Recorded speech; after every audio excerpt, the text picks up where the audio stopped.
Audrey? One of the things that what I'd like to see this happen, and I am on the chamber board also, the festival that we've had in the past, some of them have been mainly ran by personal people. I mean, I've run a couple of them myself, one associated with the Chamber of Commerce, and one when I was associated with the same festival I ran when I was with the Downtown Association, and I did all the work myself. I mean, we used my copiers at our business. We did, you know, I raised funds for it. I pretty much did 90% of it. The day of course, I had volunteers and different things, but it was something I was dedicated to.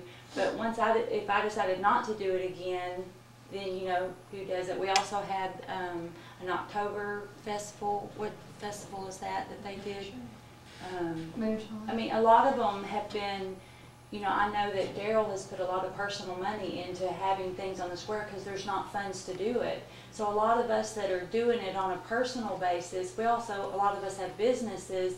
You know, if I decided not to do St. Patrick's Festival again, one year I decided not to do it, it didn't happen. And I hated, everybody's like, what happened? You know, vendors were calling me and people in town were like, well, what happened to our pageant? And what happened to... I fully understand all of that. Well, I just want everybody to know we're all passionate about keeping those things. And as a business owner, when I have a festival on the square, even market days alone, my sales double, automatic.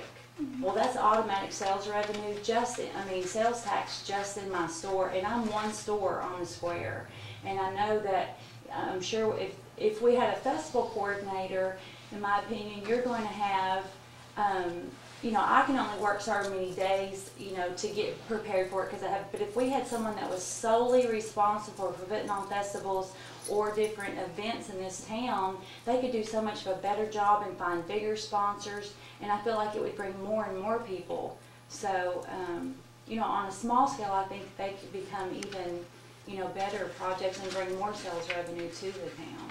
There's another area here where we're missing some things here, and that is some of the events that are held by other people, but they're new to town. Like we all know about the Plexi Pedal. Are you familiar with the Texas Time Trials, the bicycle race? It's been here 2 years now.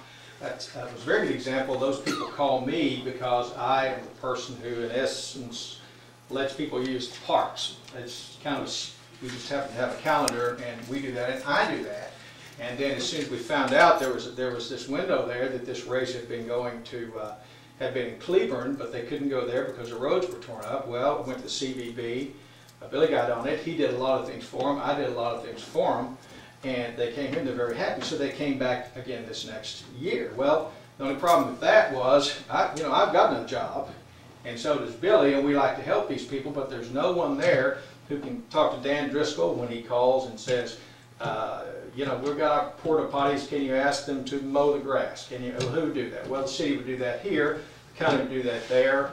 Can you ask someone to get us chairs and tables, and on and on. So this position would help us and people who are not familiar with town, and as far as I know, I don't want to put words in anybody's mouth, we'd be glad to help with any legitimate activity that brings people into Glen Rose to spend money here to help our economic development.